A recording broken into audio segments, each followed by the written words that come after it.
I think I can understand zakaj imaš zdaj rada Genshin. It's literally just character looking nice and they're very cosplayable. Characters, pač osebnost tudi, pa dinamika med karakterji. In Genshin Impact je anime inside the game. In so tudi karakterji imajo res tipično anime osebnost. Od enega cela osebnost je sam, da je da se dobro spomnim.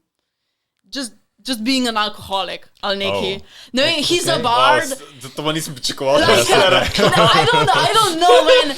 He's a bard, he likes to drink, he's a cute boy, he's a god and basically tako ene par elementov imajo in skozi sam to šutajo out. In tako na zadnje... In ko bogovi pijejo, a so isto vplivo... Vse alkohol isto vpliva na njih kot na ljudi. Na njega zgleda, da. Okay. Dionysius. Pač Chinese je to, Genshin Impact. The Chinese really love their gods. So they really like stories with gods inside them. So Genshin Impact, it's just a fact that gods exist. To bo tudi anime, ne, zdaj? Ja, boja. Jaz sem hotel videti, kaj Genshin Impact je, gameplay-wise. In sem prišel na njen stream. Vse, kar se je dogajalo, je, da je 2 uri samo igrala na boben. Literally, it's an also inside a, I don't know, JRPG. To je bil event, ki traja 2 uri, my dude. Vse, kar je igrala osu znotraj tega JRPG worlda. It's literally just osu, just imaš modela, ki igra na boben in it's moraš pač... Okay, to je samo en event. So that's what Genshin Impact is all about. Playing osu. Fora je, da jaz sem vedela, da ti gledaš, pa da bo to dosti shitty, ampak nisem hotela spremeniti cel stream sam za tega, ker sem boben, grem nekam, potem kao začne neko misijo or whatever, stopim iz sobe, stopim nazaj in spet igra na boben. It's just I get distracted really easily. It's like... Pač, it's an open world RPG, in je ful na začetku, ko je vam prišel, je bil ful podoben Zeldi. Zdaj pa so tokrat updatali, pa toliko dodali kontenta, da res je standalone game, ne moreš sam primerjati z nečem. It's a really good game. It's funny, the characters are pretty, the gameplay is fun.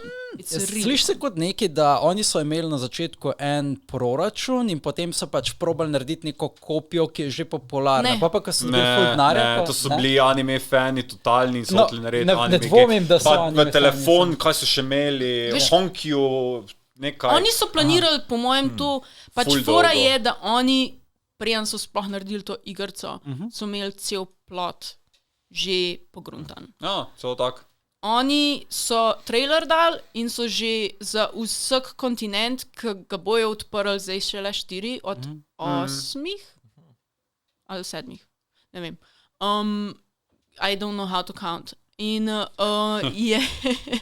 je bil trailer prav za vsak kontinent že. In je bilo to zaradi tega, da so se začeli fani pogovarjati, da so imeli teorije, kaj bo, da bo naslednji bo pa tisto pa to. Pa pokazali so že za vsak kontinent, kjer karakter bo vam prišel takrat. Tako so imeli karakteri že toliko naprej zmišljene. Torej, zdaj v 4. kontinentu, ko so zdaj updatali, je končno prišel ta en karakter, ki so ga že 2 let nazaj teasali. Ime mu je Sino, he's pretty neat.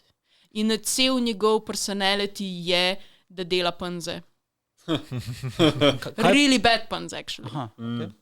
Rekla si, da so neki bogovi noter. Kaj je celoten premis? Imaš pač neke navadne earth dwellerje in pol bogove? Pol bogove? What's happening? The main character is looking for their twin. Because at the start je bil nek fight med temi twinsi z nekim bogom. Ne vem, to noben ne ve, kaj je ta bog. It's a mystery. Mango. Pa tudi main character ne je mystery, ful je vague.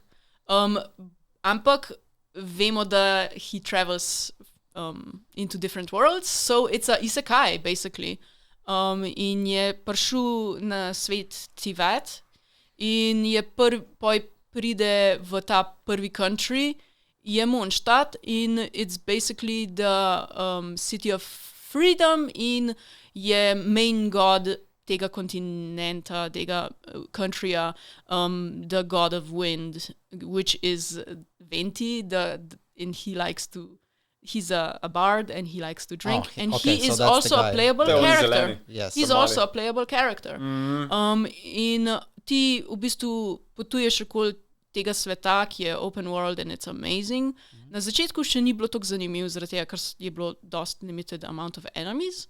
Zdaj je pa ogromen. Zdaj pa ogromen content. To je vsak game. A se igra podobno kot ostali MMO-ji, imaš dungeone in podobne stvari? Ja, tudi imaš dungeone. Tudi imaš dungeone. Ful je grindinga tudi. Pač imaš gacha game. Gacha je. Yes. It's a very to je verjetno tisti addicting part še posebej. To je the money part, kjer lahko delajo več. It's a free to play. Se je, ja. Ja, I am free to play. Ampak lahko pa plačaš. Lahko plačaš. Pač gacha, of course. I have gotten 3 gifts, 3 months, enkrat na mesec 5 evrov, zato da dobim par več primogemov, kar je currency. Torej, enkrat na mesec 5 evrov bom zdaj naprej še vedno, because I really like this game. That's it's my how it hobby. starts. That's how it begins. That's how the lure ends. Jaz že cel življenje gacha games igram. Nikoli nisem zapravljala. Ja. Expert gambler. Ja, zdaj, jaz imam self-control. Glede denarja face, zaradi tega, ker sem pač gor rasla tako. Če nimaš denarja, veš, kako delati z denarjem. Ja, like, jaz nisem nikoli imela žepnine ali pa kaj. Pa je šele v srednjem šoli, ko sem dobivala štipendijo, ja. Zaradi tega, pa ne zaradi tega, ker sem bila dobra v šoli, ampak zaradi tega, ker republiška. Dijaški, ja, I was awful at school. Pač ene so, ja, pač državne štipendije. Yes. Takrat je bilo prvič, da sem imela denar. Ja. I learned how to like keep that money. Like, prvič, ko sem videl, jaz isto je bil po moje, to moj prvi, in pa dobiš 100 evrov and you're like, I can live until I'm adult now. Koliko je 100 evrov veliko? It's like, I was mind blown. V tistih časih je to bilo vse. Mislim, ko si 4 mesece šparal za en novi game, da si lahko za PlayStation 2 kupil, to je bilo Se spomniš, da je bilo včasih bila ena trgovina nekje v podzemlju Bežigrada? Edini game shop, tak je res, ko je imel neke obscure game, ko jih nikjer drugje nisi našel. Literally predstavljaj si, ker da je tako najbolj v nekem zakotnem podzemlju obstaja neki game shop, kjer so imeli pod Petrolom v Ljubljani, tam spodaj. Jaz nisem nikoli gamala. Jaz sem mislil, da je tisto nek zapuščen del. Ja.